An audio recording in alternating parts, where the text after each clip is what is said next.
मैं शुरू से बताऊं यहाँ करना क्या था, वो है जो कुछ इस्लाम है। ये तो शुरू में मैंने दर्शन बताया था।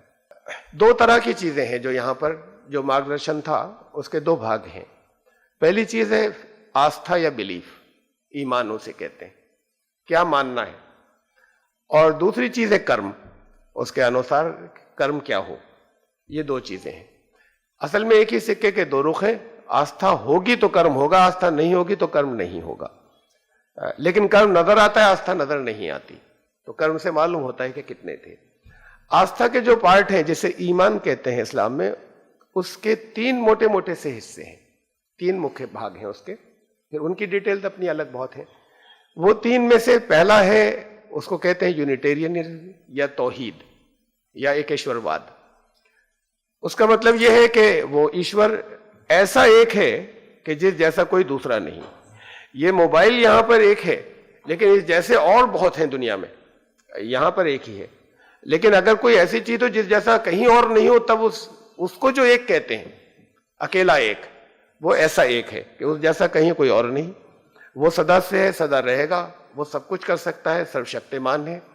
वो उसने अपनी क्रिएशन की भी, सृष्टि रचाई भी, और उसको खाली रचाकर भूल नहीं गया। टोटल कंट्रोल भी उसी का है उसके ऊपर। वो कंट्रोल आखिर तक उसका बाकी रहता है। उसके साथ में जब ऐसा है तो फिर प्रार्थना भी उसी से, उपासना भी उसी की, पूजा भी उसी की। जब कोई और उसका साझी और शरीक नहीं है, किसी और उसने काम में लगाया तो उसकी मर्जी के अनुसार तो कुछ और किसी और ने काम किया होगा, लेकिन अपनी इच्छा से इसका यूनिवर्स के अंदर कुछ और कोई कर दे। जब कोई ऐसा नहीं है तो जो कुछ ये हक भी उसी का था कि सृष्टि या हमारे लिए रखा था कि बंदगी जो है सिर्फ उसी की हो। और बंदगी का अर्थ जो है वो ये है कि उसी के कानून पर अमल हो, उसके कानून में किसी तरह का मिश्रण नहीं हो, कोई और कानून हम साथ में बनाकर उसमें नहीं मिलाएं। जो उसका दिया हुआ लॉ है वो यूनिवर्स में भी कभी बदलता नहीं, जितने कायनात में हमारे लिए जो कुछ भेजा वो भी नहीं बदलता। इसलिए कि सिर्फ उसी का लॉ नहीं बदलता जिसके अंदर खुद कोई परिवर्तन नहीं होता, उसी का लॉज नहीं बदलता, बाकी सबके लॉज बदल जाते हैं। हमारे यहाँ पार्लियामेंट के अंदर जो लॉ बनाए जाते हैं, हमें बात को ऐसा होता है कि संशोधन करने पड़ते हैं कि वो पूरे तरीके से फिट नहीं थे। लेकिन जिसका ज्ञान नसीम हो, पास्ट प्रेजेंट फ्यूचर सबके ऊपर, वहां पर तब्दीली का कोई प्रश्न नहीं। वो जानता है फ्यूचर में क्या होने वाला है, तो उसने जो लॉज बनाए वो उसके कानून के मुताबिक ही जिंदगी गुजारनी थी। जो कुछ उसने बताए हमारे लिए जैसे यूनिवर्स के अंदर रखे, तो बाकी सब जीवन अपना उसके कानून ही के हिसाब से गुजार रहे हैं। ये सारा अर्थ है उस एकेश्वरवाद का। ये बहुत सी चीजें उसमें शामिल हैं। ये बहुत मैंने थोड़ी सी उसकी डिटेल्स बताई। दूसरा पार्ट, ये तीन है मोटे मोटे से ईमान के या आस्था के। तो ये मानने का अर्थ सिर्फ इतना सा नहीं कि हाँ हम मानते हैं ईश्वर ऐसा है। ये दुनिया के अंदर 1 अरब से ज्यादा लोग कहते हैं जो मुसलमान अपने आप को कहते हैं, पर वो मानते नहीं। वो मुझसे कहते हैं हम मानते हैं, लेकिन नहीं मानते। वो इनमें से ज्यादातर बातें नहीं मानते, दावा यही करते हैं कि हम मानते हैं। दूसरा जो और मैं इसमें ये कहता चलूं, बीच में जब मेरी बात पूरी हो जाएगी तब आप शायद उसका अनुभव करेंगे कि 1 अरब से ज्यादा या 1.5 अरब के करीब, 1.25 अरब से ज्यादा मुसलमान जो है वो जनसंख्या में कहलाते हैं। लेकिन मुसलमान असल में, मुस्लिम असल में बहुत छोटी माइनॉरिटी है, बहुत छोटी सी पूरी दुनिया के अंदर। जो अल्पसंख्यक बहुत बहुत थोड़े से हैं, और बाकी सब जो है वो कहते हैं कि हम ये मानते हैं, जिसे वो ईमान कहते हैं, वो दावा करते हैं खाली। इसलिए कि वो दावा को तो टेस्ट मेरी जबान से थोड़ी होगा, दावे का टेस्ट मौजूद है, मैं बताऊंगा क्या है भाई, इस पर परखा जाएगा तो वो है वरना नहीं है। नंबर 1 बात तो ये हुई। नंबर दूसरा, फेथ का दूसरा पार्ट जिसे ईमान कहते हैं, कि ये इस दुनिया का इस हमारी जिंदगी का भी एक उद्देश्य मकसद था, बिना उद्देश्य के नहीं है, खुद से नहीं चली जा रही, किसी ने हमें मौजूद किया है, किसी उद्देश्य से किया है। जब वो पूरा होगा, उसे सही पूरा करेंगे, तो फिर एक दिन ऐसा आएगा कि कर्मों का हिसाब देना होगा। ये परलोक की मान्यता, या उसे आखरत कहते हैं अरबी के अंदर, या परलोक के। फिर उसके बाद वो जीवन जहां से वापसी नहीं होगी, इसलिए कि इस समय जो है वो स्ट्रेट लाइन है, उसका ग्राफ जो ये है। नंबर 2, और उस दिन सारी जिंदगी सबका जीवन प्लेबैक हो जाएगा, इसकी किसी की गुंजाइश नहीं होगी कि कोई कुछ छुपा सके। फिर तीसरी जो मुख्य मान्यता है मूल, वो है इस बात के ऊपर ईमान या ये आस्था रखना कि उसने अपने ईश दूत भेजे, रसूल, प्रॉफिट्स, वो सब सच्चे थे, वो इंसानों ही में से थे, हर तरीके से मानव थे, लेकिन आइडियल लोग थे। ऐसे ही लोगों का चयन किया या सिलेक्शन किया जो सच्चे भी थे और हर तरह से आइडियल थे। उनको अपना संदेश रिवील किया, उनको उनके मन के ऊपर अवतरण हुआ, उनको उसने अपना संदेश दिया। उन्होंने लोगों को सुनाया, श्रुति कहलाती थी, जो फिर लिख लिया गया, जो ग्रंथ की शक्ल में, जो ग्रंथ कहलाए, उसे हम कह रहे हैं धर्म की किताबें। तो वो धर्म की किताबें, जितने रसूल आए वो सब सच्चे थे, वो एक ही धर्म लाए थे, अलग अलग धर्म नहीं लाए थे। हाँ, कर्म वाले हिस्से के अंदर समय के अनुसार, लोगों की प्रवृत्तियों के अनुसार, अलग अलग कबीलों के अनुसार उन्हीं सिद्धांतों पर अमल कैसे करें, इसमें थोड़ा ज्यादा बड़ा नहीं, थोड़ा थोड़ा सा अंतर होता रहा। यहां तक के जो रसूल आते रहे वो पृथ्वी के हर भूभाग में आए, हर क्षेत्र में आए और उनकी ही भाषा में संदेश लाए। ईश्वर का संदेश उन्हीं की भाषा में आया जहां पर आया। ये मोहम्मद सल्लल्लाहु अलैहि वसल्लम, हजरत मोहम्मद आखिरी अंतिम ईशदूत थे जो अरब देश के अंदर आए, संदेश अरबी भाषा के अंदर आया।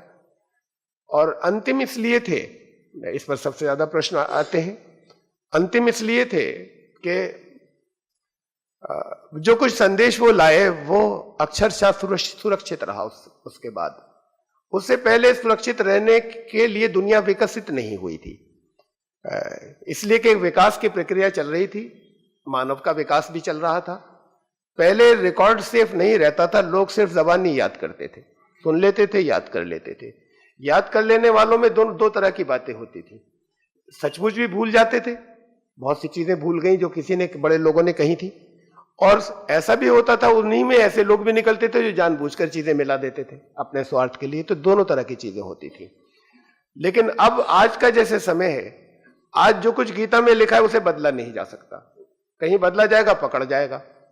आज जो कुछ, अगर कहीं किसी धर्म की जिस पुस्तक और जिस ग्रंथ के अंदर जो कुछ लिखा है, आज उसे बदला नहीं जा सकता। जहां भी बदला जाएगा, रिकॉर्ड में है, दुनिया में तरह तरह के रिकॉर्ड में, वो फौरन पकड़ा जाएगा कि ये आपने बदल दिया, इसके अंदर आपने चेंज कर दिया। तो वो समय जब आया कि जब इंसान अपने विकास के उस समय में दाखिल हो रहा था जिसे हम साइंटिफिक एक्सप्लोजन कहते हैं, उस समय में जब आ रहा था, उस समय पर फिर अंत किया गया इसका, इसलिए कि उसके आगे फिर आवश्यकता नहीं है। उनका काम यह नहीं था कि वो सारे लोगों को वो खुद बदल दें, न उनकी ये शक्ति थी कि वो लोगों को बदल दें।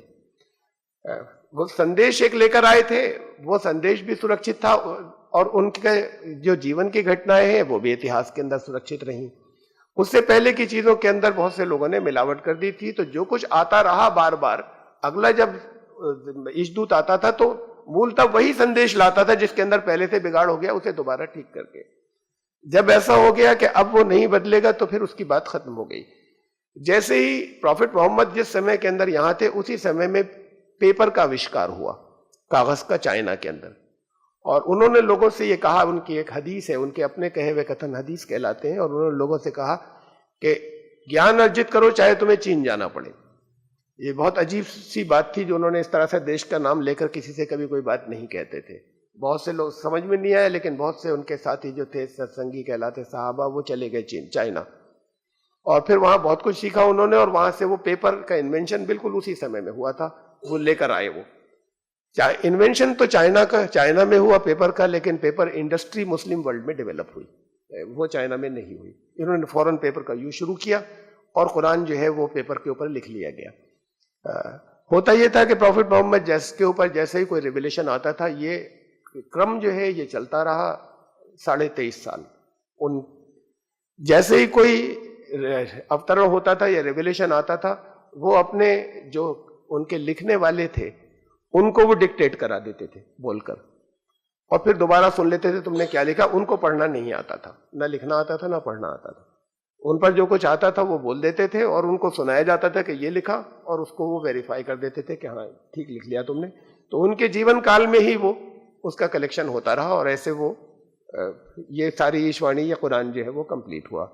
जब ये आखिरी आयत ये आई कि अब हो गया, सब कुछ कंप्लीट हो चुका, उसके 6 माह बाद उनका देहांत हुआ, वो चले गए दुनिया से। तो उसके बाद अब जो कुछ भी बताया गया, ये हम इस बात पर हम आस्था रखें, कुरान ये कहता है, ये तीसरा भाग जो मैं बता रहा, तीसरा पार्ट, कि हम सारे रसूलों में ईमान लाएं। जितने ईशदूत आए वो सब सच्चे थे, वो सब एक ही संदेश लाए थे। जितनी किताबें आई थी उनके मार्ग वो सब सच्ची थी, वो सब एक ही संदेश लाई थी मूलतः। लेकिन ये इतनी बात साथ में है और इसे उन धर्मों के मानने वाले खुद भी तस्लीम करते हैं, स्वीकार करते हैं। कोई अलग से कोई किसी के ऊपर आरोप नहीं है सिर्फ कि उनके अंदर कुछ परिवर्तन हो गए, वो बिल्कुल अपनी ओरिजिनल हालत में नहीं बची। और कुरान उस हालत के अंदर है जैसा प्रॉफिट मोहम्मद ने के मुंह से उनके समय में था, वो एक एक अक्षर के साथ में वो वैसा ही आज भी मौजूद है। तो सिर्फ इसलिए यह है कि फाइनल अथॉरिटी से माने, वरना इस बात पर ईमान रखें कि अल्लाह की तरफ से जो आया था वो सब सच्चा था। और उसमें भी जो भाग जितने इससे कॉमन मिलते हैं तो उसमें कोई किसी तरह का भेदभाव नहीं होना चाहिए। अब उनकी मानना, आपने, हमारे जैन साहब ने एक दिन बीच में ये प्रश्न किया था कि हम खाली ये माने कि वो किताबें थी या उनकी माने भी, उन किताबों की भी माने, उन किताबों की भी माने। लेकिन उसके अंदर यह है कि फिर हमें अपने आंखों को खुला रखना पड़ेगा कि इसके अंदर कितना हिस्सा मिलावट है और कितना सच। ये तो बात बहुत क्लियर उससे हो जाएगी कि दो अगर उसके अंदर परस्पर विरोधी चीजें आ रही हैं तो एक सच्ची है, एक मिलावट है, अगर परस्पर विरोधी है। वरना अगर ईश्वर की तरफ से है तो परस्पर विरोधी नहीं होंगी। ये कैसे जाना जाए कि उसमें क्या सच है और क्या गलत था? ये ज्यादातर तो कॉमन सेंस से भी समझ में आ जाएगा। अगर कोई बिल्कुल न्यूट्रल हो तो वैसे भी समझ में आ जाएगा कि इसमें से सच का हिस्सा कौन सा था, झूठ का कौन सा था। इंसान के अंदर इतना विवेक और इतनी बुद्धि है कि चीजों को छांट ले। लेकिन ये बात भी अपनी जगह है कि अगर हम बहुत से ग्रंथ उठाएं तो वो चीज जो सुरक्षित रह चुकी और जो सब जगह कॉमन मिल रही तो इसका मतलब वो नहीं बदलेगी। उतना तो सच था ही, उतना सच जब था ही तो उतने हिस्से का हम आदर भी करें, इज्जत भी करें और उतने हिस्से को इस शक्ल में ही माने कि ये आज भी वैसे ईश्वर की वाणी है और उसको हम उसी शक्ल में हम अपने जीवन के अंदर भी उतारें जैसे उसके अंदर लिखी हुई है। तो इस हद तक उसको मानने में अमल का हिसाब उसके अंदर इतना है। तो ये 3 मुख्य वो हैं ईमान के हिस्से। पहला आस्था के हिस्से के अंदर पहला जो है वो एक ईश्वरवाद, तौहीद। दूसरा परलोक या आखिरत के कर्मों का फल मिलेगा, लेकिन फिर यहां पर वापसी नहीं होगी और वो हमेशा के लिए होगा, बता दिया गया था। अब अंतिम रिजल्ट आ चुका, उससे पहले चांस था कि बच जाते या संभल जाते। और तीसरा ये कि ये क्या करना था, जीवन कैसे गुजारना था। अगर हम यहाँ अपनी इच्छा से होते तो हम खुद तय करते, लेकिन जब अपनी इच्छा से नहीं है तो जिसने मौजूद कर दिया, जीवन वैसे गुजारेंगे जैसा उसने चाहा। उसने किसी अपने प्लान के तहत किया था तो मंसूबे के तहत वो पूरा होगा। हम जिंदगी वैसे गुजारें उस आस्था और उस अमल के साथ। ये सच वो जो लोग लेकर आए वो पैगंबर या रसूल या ईशदूत या संदेष्टा या प्रॉफिट्स थे, उनको कहते हैं। तो इसे रिसालत कहते हैं। रिसालत के अकीदे में या रिसालत की आस्था रखना ईशदूत तत्व के अंदर, ये 3 मुख्य आस्थाएं हैं। लेकिन खाली आस्था कोई चीज नहीं होती। लोग कह देते हैं मैं मानता हूं,